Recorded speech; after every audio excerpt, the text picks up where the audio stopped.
And tensions keep rising between Tehran and Washington. In fact, Iranian President Hassan Rouhani has vowed to strengthen the country's missile capabilities.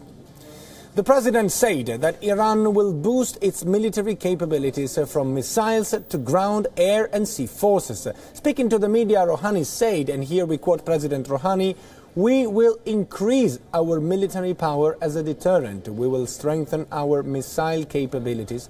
We will not seek permission from anyone to defend our country." End quote.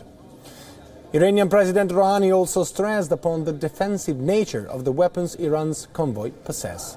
He added that their purpose is to defend Iran and the region from the invasion of the great powers and from terrorism.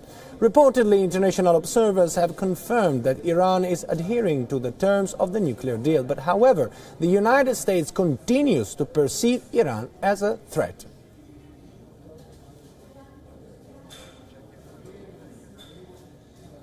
For more on this story, I am joined by our senior international correspondent, Ramesh Ramachandran from the newsroom. Thank you very much, Ramesh, for joining us.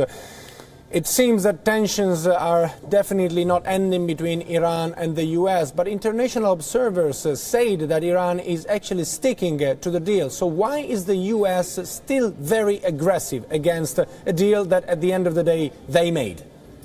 Indeed, and just to give a context and put things in perspective, Daniele, we've heard about Iran in the context of George W. Bush's so-called axis of evil, which he described, a coin for the first time in 2001, which included Iran, North Korea and Iraq. And what we're seeing now play out in the open is President Trump's so-called axis of evil, which includes Iran, again, North Korea and Venezuela. Now, what we're seeing essentially is a difference of opinion on the way forward in taking the Iran nuclear deal. Remember, other countries such as France, the EU in particular, are very wary of reopening or renegotiating the nuclear pact, but the Trump administration feels this is lopsided agreement and embarrassment for Washington. So that's where things stand at the moment. But that said, Daniel, very quickly, this also impinges on U.S. relations with North Korea. North Korea will be watching the U.S. relations with Iran very closely and taking or drawing the right lessons from it, as it were, going forward as well. Right. This, for the benefit of the viewers who just might have connected with us, we're talking about the rising tensions happening between the United States President and President Rouhani. The Iranian President Rouhani said in front of the UN General Assembly during his speech that Iran doesn't need any permission from anyone to implement its defensive nuclear program. And Ramesh, this is pretty much a strong statement, and you said very correctly that North Korea would be watching these kind of tensions. What do you exactly mean when you say this? Well, clearly, Daniele, a North Korean regime has drawn or taken the right lessons from history.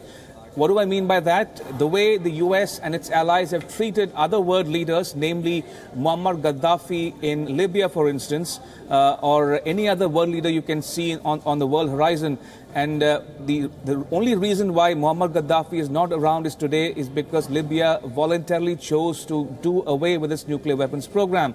Now, that said, North Korea now says if the world has treated Gaddafi the way it did, there is no guarantee that it will not treat North Korea in the same manner.